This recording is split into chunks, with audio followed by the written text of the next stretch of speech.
Hitokiri, the silent executioner of the For Honor series. Released in May of 2019, Hitokiri was one of the first For Honor heroes to be featured in one of the bigger marketing things like the Xbox Games Fest. Hitokiri from now until then was fundamentally not changed very much, and honestly is a bit of a problem. See, when a For Honor hero is released, it's normally in such a broken state that anyone, even monkeys, can play said heroes.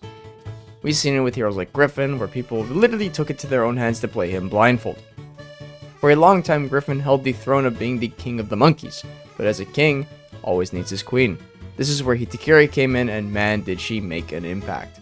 There's a reason why there's a saying called heavy on red, and it's all Hitokiri's fault. I have garnished so much hate this past week for playing this hero, and it's not my fault, because may I remind you, almost 2,000 people voted for me to play her, but I've learned, no matter what you do, playing Hitokiri on YouTube has turned into a cardinal sin. Get a clean 3-on-1 anti-gank against 3 Ocelotls? Invalid, you're playing Hitokiri. Playing a tournament with an $8,000 prize pool, talking about revenge? Well, you use the Hitokiri clip in it, so obviously anything you say is invalid. People look at you like you are the reincarnation of Hitler if you play this character sometimes, but that's just the For Honor community apparently. I'm going to show you a list of heroes, and I want you to tell me what they all have in common. If you said variable timed heavies, you'd be correct. These heroes have one of the most frustrating mechanics in the game. Well, other than Cent, because his just kinda suck. But do they really? See, the reason no one ever complains about Centurion's variable timed heavies is because, well, they're all jab animations, meaning they are, first of all, well animated and cannot track people dodging. But to say Hitokiri's animations are good, as Cent's is just kind of a blatant lie. These heavies are awful in terms of animation entirely. The way she holds the weapon back is fine, but the speed of how she throws it at you is so jerky and so unnatural, which leads to all the frustration.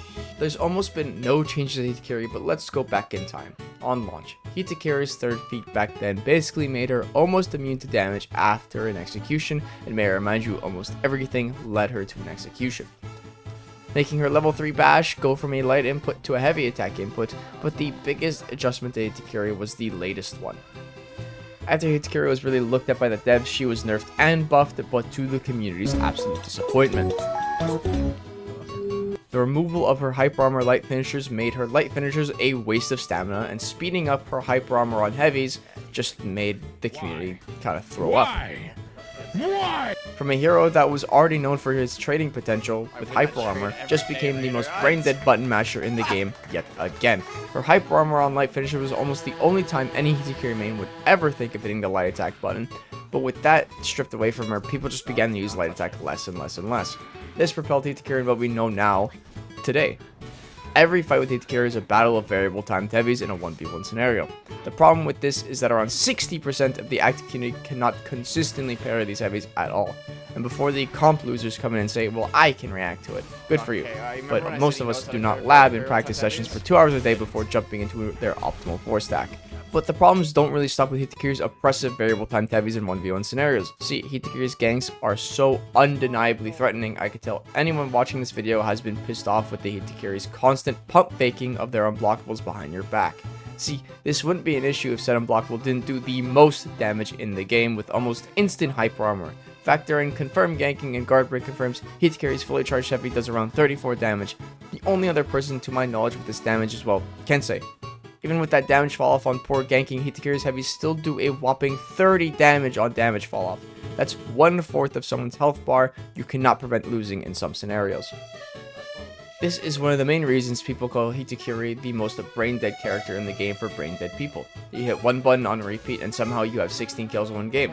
But that's truly not the only thing Hitokiri has that's frustrating. Her bash, in my opinion, is one of the better mid-chain bashes in the game, seeing as level 1, level 2, and level 3 all confirm heavy attacks, with hyper armor on startup heavy, and on level 3 bash. I get that her whole personality is an executioner, and her feats also snowball with executions, but did every single level of her bash have to guarantee a heavy attack? Could we have not moved the level 1 bash to a light punish with hyper armor, and level 3 a heavy attack? Like every other charge bash in the game? Is this Hitokiri's biggest problem? No. It doesn't truly need to be nerfed?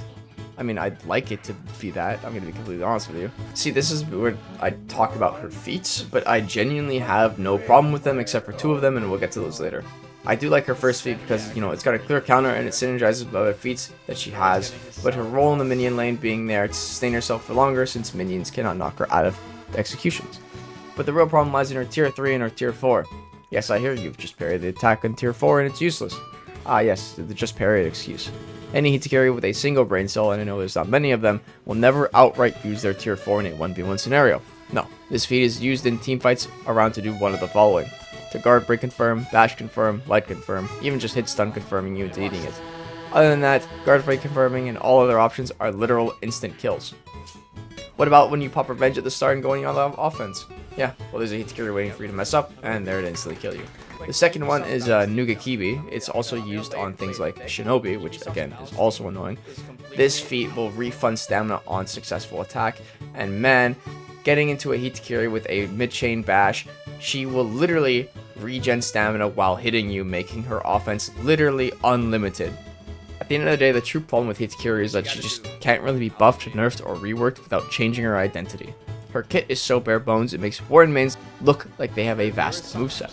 This hero struggles with the fact that her lights and zone attacks are just straight up awful, and her bash is only in the mid chain. And the best way to get into your mid chain is, you guessed it, variable timed heavies. This just leads to any and all Hitokiri mains practically crutching on poor animations, insane damage, and overall cheese to win every fight. Until this hero was made up for the ground up, she will always be annoying to play against. As always, I hope you guys have a great day. Bro, just teabagging.